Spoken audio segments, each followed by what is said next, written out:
കാഞ്ചിയാർ സ്വരാജ് സ്വദേശി ഔസേപ്പച്ചന്റെ വീട്ടിൽ കഴിഞ്ഞ ക്രിസ്തുമസിനൊരുക്കിയ ക്രിസ്തുമസ് ട്രീ ഇപ്പോഴും സംരക്ഷിക്കപ്പെടുന്നു. അതിന് കാരണം ക്രിസ്തുമസ് ദിനത്തിൽ ക്ഷണിക്കാതെ വീട്ടിലെത്തിയ ഒരു അതിഥിയാണ്. ഇരട്ടത്തലച്ചി എന്നു പേരുള്ള റെഡ് വിഷ്കേൾഡ് ബുൾബുൾ എന്ന അതിഥി താമസിയാതെ ക്രിസ്തുമസ് ട്രീയിൽ ഒരു കൂട് വെച്ചു. ഇപ്പോൾ മുട്ട വിരിഞ്ഞ കുഞ്ഞുങ്ങളടക്കം 3 അതിഥികളാണ് ഔസേപ്പച്ചന്റെ വീട്ടിലുള്ളത്. ക്രിസ്മസ് ആഘോഷത്തിന് ശേഷം വീടിന്റെ മുറ്റത്തൊരുക്കിയ ക്രിസ്മസ് ട്രീ എടുത്തുമാറ്റുന്ന വേളയിലാണ് കാഞ്ചിയാർ സ്വരാജ കൂനമ്പാറയിൽ ഔസേപ്പച്ചൻ ക്രിസ്മസ് ട്രീയിൽ ഒരു കിളിക്കൂട് ശ്രദ്ധിച്ചത്. ഭാര്യ ലില്ലിക്കുട്ടിയുമായി ചേർന്ന കൂടുകിളി ഉപേക്ഷിച്ചു പോകുന്നവരെ ക്രിസ്മസ് ട്രീ അവിടെ തന്നെ ഇരിക്കട്ടെ എന്ന തീരുമാനമെടുത്തു. പിന്നീടാണ് അപ്രതീക്ഷിതമായി വീട്ടിലെത്തിയ അതിഥിയെ ഇരുവരും കണ്ടത്. ഇരട്ടത്തലച്ചി എന്ന നാട്ടുപേരുള്ള നാട്ടു ബുൾബുളുകളുടെ ഇനത്തിൽപ്പെട്ട റെഡ് വിഷ്കേഡ് ബുൾബുൾ പക്ഷിയാണ് ക്രിസ്മസ് ട്രീയിൽ കൂടൊരുക്കിയിരിക്കുന്നത്.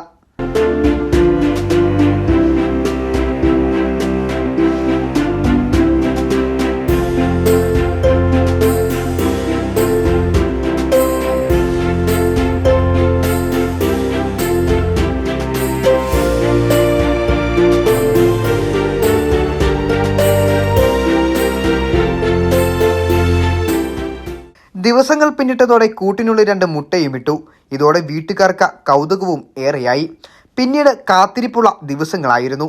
ഔസേപ്പച്ചനും ഭാര്യ ലില്ലിക്കുട്ടിയും എല്ലാ ദിവസവും കൂട് നിരീക്ഷിച്ചു പോന്നു.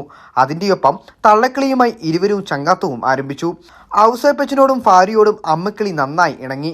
പുറത്തുനിന്ന് ആര് തന്നെ വന്നാലും തന്റെ കൂടിനും മുട്ടകൾക്കും ഔസേപ്പച്ചനും ഭാര്യയും സംരക്ഷണം നൽകുമെന്ന ഉറപ്പ് ഒരുപക്ഷെ അമ്മക്കിളിക്ക് ഉണ്ടാകും.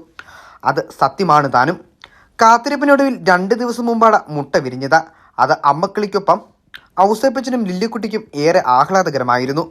ക്രിസ്മസ് കഴിഞ്ഞ് 11 ദിവസമായി കഴിയുമ്പോൾ ഈ ട്രീയും സ്റ്റാറും ഒക്കെ എടുത്തു വെക്കുന്ന ഒരു പതിവുണ്ട്.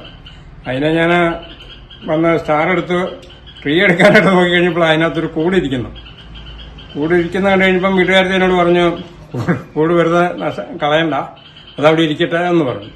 2 ദിവസം കഴിഞ്ഞപ്പോൾ അതിനകത്ത് മുട്ടയിട്ടു. 2 മുട്ടയുണ്ടായിരുന്നു. അപ്പോൾ ഒരു 2-3 ദിവസം മുമ്പ് കുഞ്ഞ് വിരിഞ്ഞ് 2 കുഞ്ഞുണ്ട്. കുഞ്ഞ് കണ്ണു തുറന്ന് വരുന്നേ ഉള്ളൂ. കടയിൽ നിന്നും വാങ്ങിയ പ്ലാസ്റ്റിക് ക്രിസ്മസ് ട്രീയിലായിരുന്നു കൂടെങ്കിലും അമ്മക്കിളിക്ക് അത് തന്നെയായിരുന്നു മുട്ടയിടാൻ ഏറ്റവും അനുയോജ്യമായിരുന്നിടം. അതിന് കാരണം കാവൽക്കാരനായി ഔസേപ്പച്ചനും ലില്ലിക്കുട്ടിയും ഉള്ളതുകൊണ്ട് തന്നെയെന്ന് പറയാം. ഇഴജന്തുക്കളോ മറ്റു ജീവികളോ കൂടിനടുത്തേക്ക് വരാതെയും ഇരുവരും ശ്രദ്ധിക്കുന്നുണ്ടായിരുന്നു. ഇനി 2 കിളികളും പറക്കമുറ്റുന്നവരെ അമ്മക്കിളിക്കൊപ്പം ഇരുവരും സംരക്ഷകരാണ്. പറന്നകലുന്ന കുഞ്ഞുങ്ങളെ കാണാനുള്ള ആകാംക്ഷയിലാണ് ഇനി ഈ ദമ്പതികൾ.